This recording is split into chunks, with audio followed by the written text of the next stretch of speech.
Cheers. It is time for my July 11th check-in. This is probably what I'm drinking all the time, which is water with Crystal Light, and it's super delicious. Okay, expanding self-expression, and something that I have been doing since the beginning of last month. I don't think I mentioned it on my last check-in, but I've been doing improv classes. And it's weird because I really love the improv classes. I do not enjoy going to the improv shows like whatsoever. I went to one tonight and I just feel like it's like 10% funny and then 90% just like waiting for the funny to happen. So I don't love going to the shows. I do love the class. And one thing that my instructor said in the last class that I absolutely love, and I love when people are super direct and explicit, saying the things that are never said but are so true. And so I had so much satisfaction when my instructor said this in the last class. And the more I go to class, the more I'm like, this is exactly where I need to be. Like, hallelujah, this is exactly where I need to be. Okay. But something my instructor said in the last class speaks directly to why it's even so powerful to decide to expand your self-expression. And that's this, that we walk around all the time with this very muted level of self-expression. It's like this, and we can't show too much emotion. There is like this tiny range in which we allow ourselves to show how we're feeling. There's this tiny range in which we allow ourselves to express and really embody an emotion. And emotions are big, sensations are like big bodily sensations in terms of just like feeling excited or feeling grief or experiencing, just this even anxiety or experience, like so much of it comes from muting all of this expression. And it's so powerful because I feel like I, to some extent, have been waiting for someone to say this for so long because it's so normalized to not express ourselves and not allow ourselves to show emotion, especially, certain people. Like I feel like there is definitely a thing with Black women. And another one of my classmates actually mentioned it. And it's so funny because I wasn't even thinking about that. And I was like, oh yeah, that's so true. Like we can't be too excited or too annoyed or too PO'd, and like people kind of get an attitude about it, which is really funny.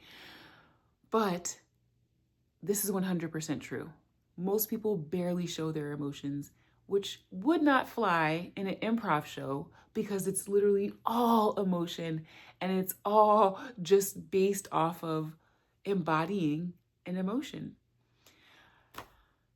And I love that part about it. I love that it's like the last class, my instructor also said, go balls to the wall.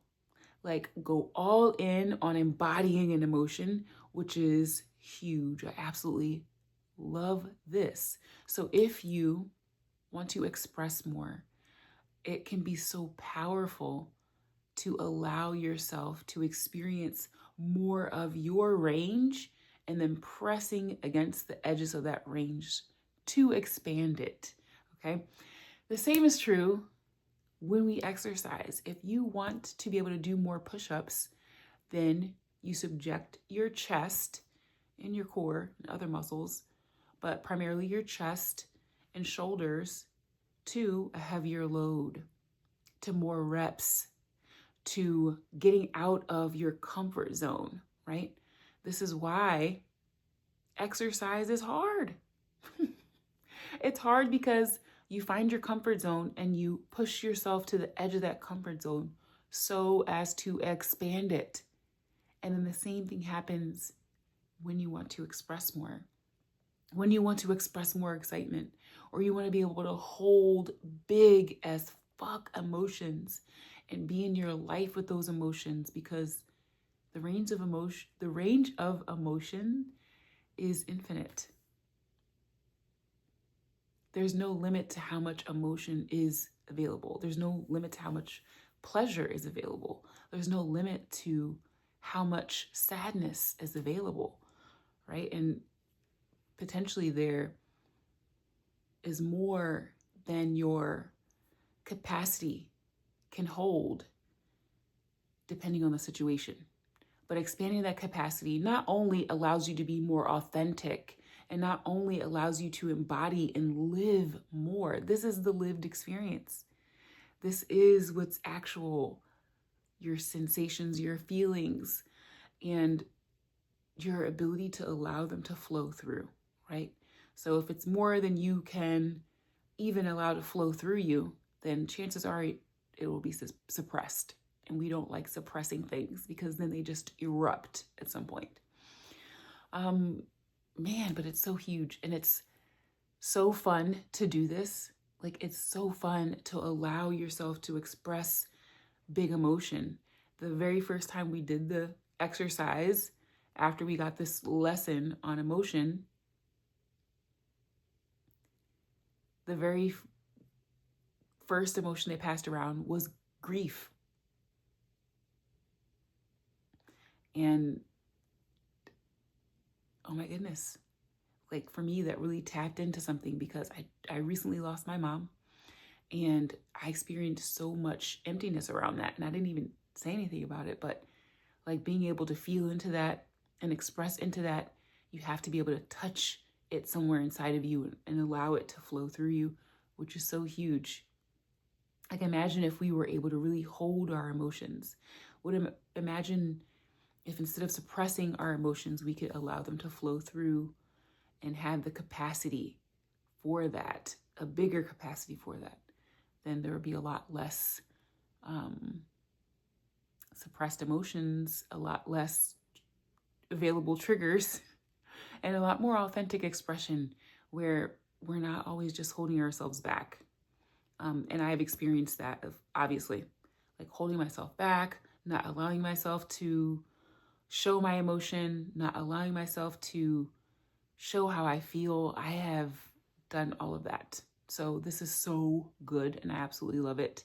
Even though, like I said, I don't enjoy the shows. But similarly, when it comes to teaching class, I prefer to teach class than to take it. But there are some exceptions to this. If you're wanting to embody more emotion and allow that to flow through your communication, look into improv. You know what I mean? Like this life is an opportunity to explore our range of being, and emotion is such a huge piece of that. Such a huge piece of that. And if you want to stand out and not fit in, explore opportunities to increase your capacity to hold emotion and to express emotion and to embody emotions. So much of what we do in improv is like embodying an emotion. And I love that.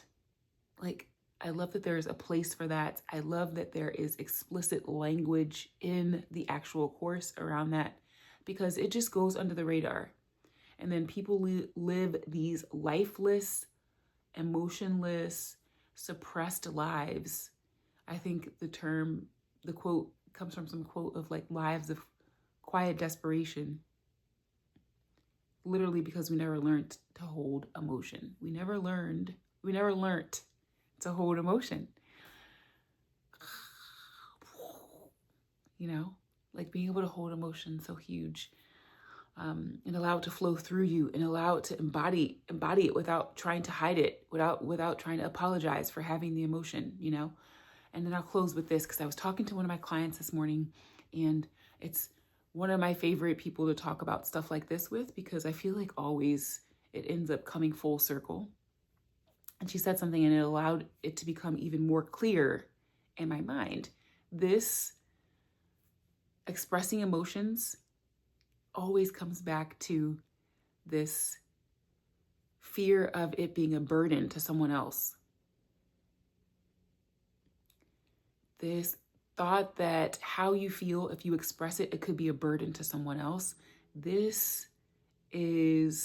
It doesn't actually compute. It really just means you're uncomfortable with someone else's perception of it.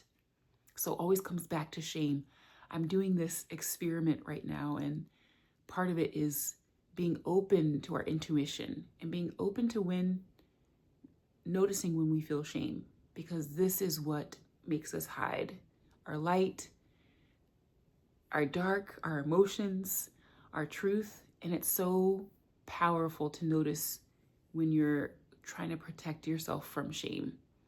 And 9 times out of 10, if you're muting and suppressing your emotion, you're ashamed. And that's okay. If you can notice it, you also can try to see if you can release it, because this blocks authenticity more than anything else, right?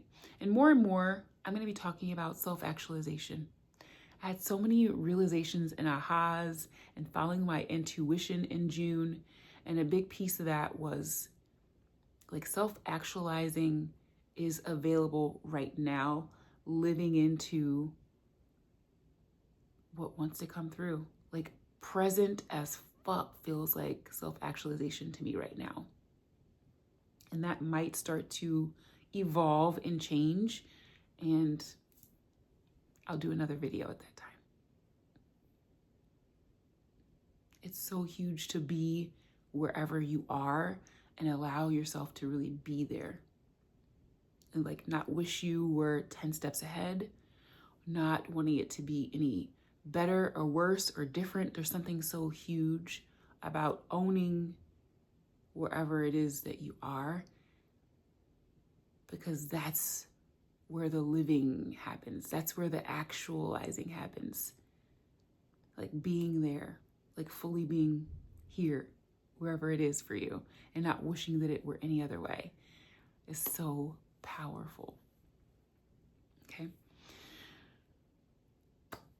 Practice somehow your range of emotions. It can just even be with like people who allow you to be like super silly. You know, I have one client that I just like, we're so silly the whole time, you know, but practice your range. You know, so many people are uncomfortable with grief. I'm not. Practice your range of your emotions, because this is where